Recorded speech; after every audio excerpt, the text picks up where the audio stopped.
about another team hoping to be in the Champions League next season, Manchester United.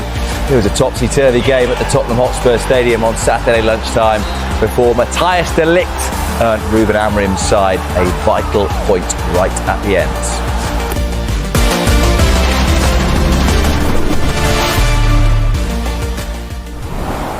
But let's start with events on Saturday lunchtime at the Tottenham Hotspur Stadium, where Spurs and Manchester United drew 2-2. Clinton Morrison still alongside.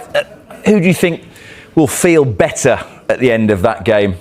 Man United will feel better because of the late goal they scored through De Ligt. I know Tottenham scored a late goal, but Tottenham will be probably more disappointed because being 2-1 up and literally the last kick, but it wasn't a kick, the last head of the game by Matthijs de Ligt. And Man United get the point. But I'll be honest with you, Rob, I didn't cover the game. Tim was watching the game in the studio, and the game lacked quality by all accounts. It was nowhere near good enough. It was both teams that are struggling at the moment, even though Man United have been in decent form, but Tottenham at home have been nowhere near good enough. It's not till he made the changes and they managed to get on the front foot and cause problems and test Lammers in the Man United goal. But as I said, probably a better point for Man United because Tottenham were 2-1 up.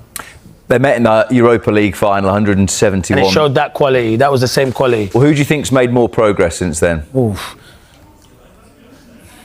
But you'd say probably Tottenham have made the most progress because no, that's a difficult one because Man United have been okay. Man United have been all right recently, so I'd say both have made the same progress at the minute. I'd say both. I know Tottenham are ahead and they've got a new manager in Thomas Frank. Ruben Amorim over the last month and a half has been under, well, not the last month and a half, the whole season has been under pressure. But every time he's been under pressure, they've managed to find results and they've gone on a little bit of a run recently. So I think both teams have made good progress. We'll have to judge that come the end of the season to see if anyone can win a trophy or where they finish in the league. You talked about the two managers there. It's interesting, isn't it? Because watching the game on Saturday lunchtime, the United fans were singing the manager's name. I think largely they have been behind him and been happy to give him a little bit of time. In contrast, there were boos when Thomas Frank made a change at the weekend again.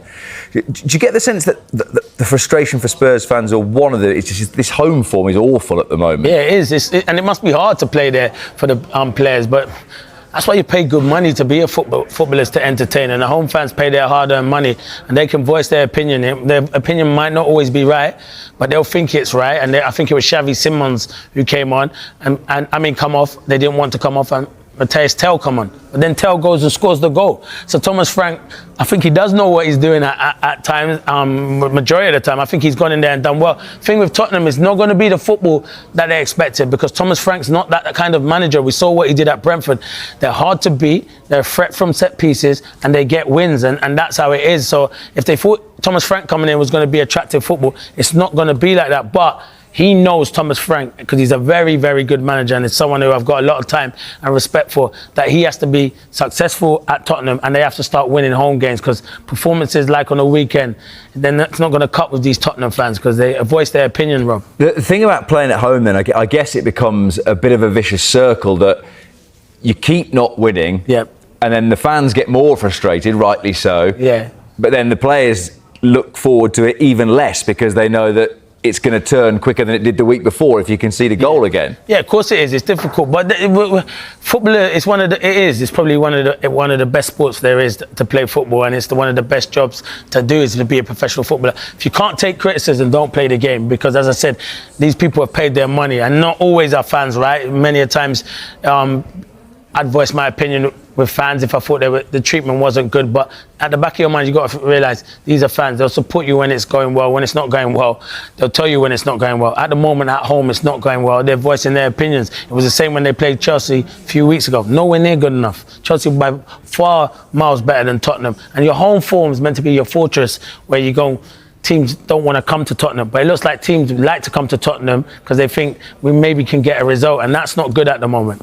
The one thing you'd say about Manchester United, we've seen it in two big away games recently. I was at the game at Anfield when they beat Liverpool. Liverpool scored late on, and you thought, oh, here come Liverpool, we know what's going to happen here. And actually, United go up the other end, Harry Maguire wins it.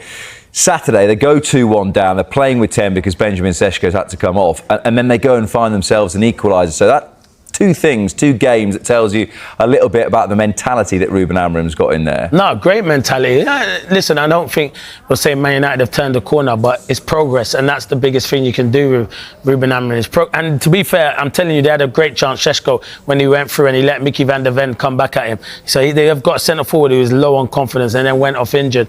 But the players like the Cunhas and Mbeumo's, they are delivering at the moment. They've got a fantastic captain in Bruno Fernandes. He's a brilliant footballer, and they never say die attitude at the moment, and that was questioned with these Man United players a few months ago. But now that you're right, they're getting results, they're going right to the end, and I think he's the right manager. Maybe I've said before, maybe he wasn't the right manager, and that's how fickle fans can be, and also pundits, because 1 week we can say he should be out of the team, and then the next few weeks when he gets good results we say, well, maybe now he's starting to do a good job. But when you manage someone at a club like Man United, you're going to be scrutinised, because it's one of the biggest football clubs in the world, and now he's starting to pick up results, and I do think they need to recruit again in January if they want to win something.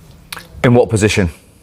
Listen, Gary Neville said, he said to on the weekend, Man United, they should be challenging for Champions League. And you know why they should be? The size of the football club and the signings that they made. Do I believe they might just miss out, I think, on Champions League? But if it becomes because the English teams are doing so well in Europe, and we know at the end of the season, it maybe could be 5 teams. So it could be 5 teams in the Champions League. But that's what they should be aiming for. And you know why they've got advantage over the other teams? They have no European football. They don't have no European footballs. So week to week, he can work on these players. No interrupted games during the week. So they should be fresh every weekend. So that's why you've got to give Man United an outside chance of maybe getting into the Champions League. So if it's 5 who get to the Champions League... you see, you difficult. You love them. You love those difficult ones. What I'm here for. Of course I'm here, and I'm here to give you an answer. Good. I'm definitely Away you go, do that. I think Chelsea have got a great chance. Arsenal and City are stick-ons, you would say. And I'd say Liverpool. As well. I'd say Liverpool. I think Chelsea have got a great chance. Aston Villa, and I'd probably say... That is 5, by the way. No, it doesn't matter, but there's 2 more I'm throwing in, Tottenham and Man United. So out of those places, there's like 4 teams for the 2 or 3 places. Well, luckily, Dave Reed will say that Aston Villa are going to win the Europa League, so that takes that out of the equation. And you will say that as well. When you're surrounded by Villa... Couldn't possibly comment, Well, Clinton. you couldn't comment, but we all know, so don't worry about it. But you're being professional, and I like it. Absolutely. Well, it makes a change. Has to happen at some point, doesn't it? Just to clarify, Clinton was talking there about reinforcements and whether Manchester United might go into the market in January. The transfer window opens in just over... Last year, what do you think? Yeah, absolutely improvement. Like I've always been saying, it's been incremental improvements, but looking at where we were as a club last year, not so much just on the pitch, we've massively improved. Is the jury still out on Amorim? For me, no. I think he's kind of proven himself that he's moving us in the direction that we need to be going in. He's managed to kind of weed out a lot of the players that we didn't really want at the club, who didn't want to be at the club, and he's doing things his way, and we are seeing green shoots of recovery there. David, is it something also to be admired from the Manchester United board that the easy thing to do would be to change the manager? Yep. But actually, Sir Jim Ratcliffe came out and said, well, he needs 3. He didn't say he's going to get 3 years. He said he needs 3 years, and he has stuck by him. There has been improvements. Yep. Whether that works long term or not, is that also something to be admired, that the board are sticking with their man? I think that's brilliant management from them. I think with a club like Man United, it operates differently to potential smaller clubs where you can make changes because you've got to stay in the league. You've got cup results. I think what they're trying to look at is build a long-term project. I think Arsenal did very well with Arteta in the early days. They trusted what he was doing, his methods, and you can see this season that potentially it might finally pay off for him. So I think Man United have sort of followed that template, and I think it's a good decision. Yeah, a lot of messages on the bottom of the screen. Kind of a mixed response as to whether Manchester United are better than they were this day last year. But James, I mean, in the last year, you've won at the Etihad. I believe you've won at Anfield as well, haven't you?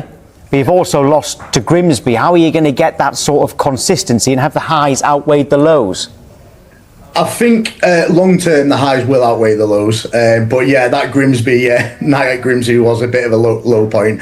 But yeah, we have had some stuff to cheer about. But I think going forward, there's going to be more happier days than Grimsby days like that. I mean, look at that. That was a moment, wasn't it? Yeah, it was a bad night for you and the fans. There was a message on the bottom of the screen there from someone called Ian saying that Manchester United will never return to the days of Sir Alex. Is that quite I suppose, realistic because of the strength of the Premier League, or have you got hopes that you can do that? Yeah, I mean, in terms of the heights of Sir Alex, that is a monumental thing to achieve. So realistically, I don't think any club in England would do that. I mean, City are the ones who come closest to it, and I still don't think they've achieved half of what Alex Ferguson achieved. So yeah, to say that we're going to do what we did with Fergie is very ambitious. Right, James, great to speak to you. Thank you. Good, mate. Cheers, guys. Thank you very much.